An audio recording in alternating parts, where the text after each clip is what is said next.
भगवान शिव बहुत भोले हैं। ऐसा नहीं है कि भगवान शिव संस्कृति के नियमों, विधि विधानों और परंपराओं को नहीं मानते, बल्कि वे इतने सरल और शुद्ध हैं कि वे इन नियमों को जानते ही नहीं हैं। जब माता पार्वती उनसे प्रार्थना करती हैं कि वे उनका हाथ मांगने उनके घर आएं, तब भगवान शिव का रूप रंग देखकर माँ पार्वती की माँ और बहनें डर जाती हैं, क्योंकि एक आम दूल्हा घोड़े पर सवार होकर आता है, परंतु भगवान शिव बैल पर आए हैं। सामान्य दूल्हा सुंदर वस्त्र और मालाएं पहनकर आता है, किंतु शिव जी अपने शरीर पर राख मलकर और चमड़े के वस्त्र पहनकर आए हैं। उनके गले में मालाओं के स्थान पर सांप फुंकारे मार रहे हैं। तो और हाथ में तलवार की जगह डरावना त्रिशूल है। वैसे तो संगीत भी है, परंतु बांसुरी का नहीं, डमरू का। उनके चारों तरफ नाचने वाले साधारण इंसान या देवता नहीं, अपितु भूत प्रेत, राक्षस, दानव या यक्ष हैं। उनके बड़े बड़े नाखून और पंजे हैं और आंखों से खून टपक रहा है। और ये सब लोग शिव सहित प्यालों से नहीं, बल्कि खोपड़ियों में भरकर भांग, धतूरा और अन्य नशे पी रहे हैं।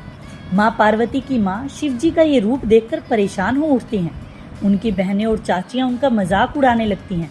उनके पिता भी समझ नहीं पाते कि पार्वती ने ये वर क्यों चुना है। ये तो एकदम असभ्य, बर्बर और भयंकर प्राणी है। तब देवी शिव जी के पास जाकर उनके पैरों में गिर पड़ती हैं और कहती हैं, ये लोग इतने समझदार नहीं हैं कि आपके वास्तविक रूप को समझ सकें, परंतु आप तो समझते हैं, इसलिए आप ही स्थिति को संभाल सकते हैं। आप जैसा ये चाहते हैं वैसा ही व्यवहार करें, उनकी भावनाओं को समझें, जिससे ये आपको स्वीकार कर सकें। तब भगवान शिव माता पार्वती की उनके प्रति तथा अपने परिवार के प्रति सच्ची भावना से प्रभावित हो जाते हैं और दुनिया को प्रसन्न करने का निश्चय कर लेते हैं। वे स्वयं को सोम सुंदर के रूप में परिवर्तित कर लेते हैं, अर्थात चंद्रमा के समान सुंदर स्वरूप। उनके शरीर पर मली राख, चमड़े के वस्त्र, सर्प की मालाएं एकदम गायब हो जाते हैं और उसके स्थान पर स्वस्थ सुंदर युवा शानदार वस्त्र पहने, चंदन लगाए और हीरे मोती की मालाएं पहने प्रकट हो जाता है। इस रूप में भगवान शिव हिमवान से पार्वती का हाथ मांगते हैं। तब शिव और शक्ति का धूमधाम से विवाह हो जाता है।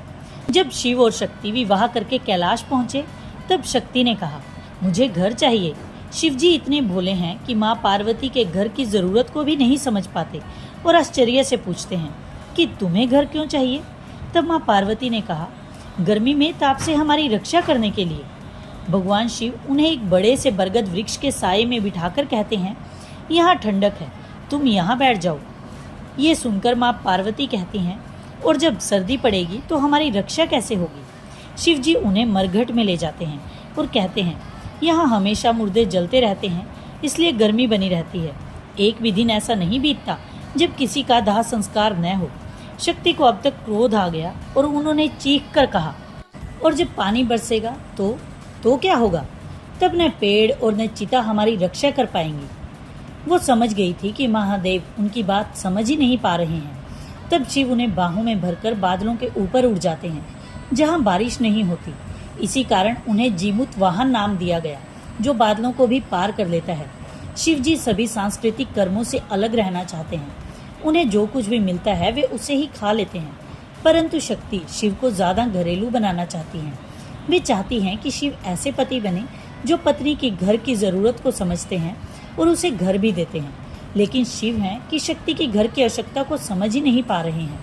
वे इसे एक बोझ मानते हैं, जिंदगी से लगाव का प्रतीक और कष्टों का कारण। परंतु फिर भी प्रेम और आदर की भावनाओं के वशीभूत वे इसके लिए तैयार हो जाते हैं। वे रावण से घर बनवाने के लिए कहते हैं। रावण राक्षसों का राजा है और शिव भक्त भी, किंतु रावण एक चतुर भक्त है। जब शिव रावण से पत्नी के लिए घर बनाने को कहते हैं, तो रावण वास्तुशास्त्र का उपयोग करता है, क्योंकि रावण बहुत बड़ा विद्वान था और शास्त्रों का ज्ञाता भी। वो एक विशाल और शानदार महल का निर्माण करता है। पृथ्वी पर इतना प्रभावशाली भवन और कोई नहीं था। इसे बनाने के बाद जब रावण उसे देखता है, तो उसके मन में लालच आ जाता है और वो स्वयं अपने लिए ही इसे ले लेना चाहता है। इतना आकर्षक भवन बनाने के लिए भगवान शिव रावण से कोई वरदान मांगने को कहते हैं, और रावण इतना चालाक है कि वो चालाकी करते हुए उस भवन को ही मांग लेता है। और भगवान शिव इतने सरल और भोले हैं कि रावण को ही वो घर दे देते हैं। माँ पार्वती जब इस घर में जाकर रहने की तैयारी करती हैं, तो रावण उन्हें बताता है कि ये भवन शिवजी ने उसे वरदान में दे दिया है।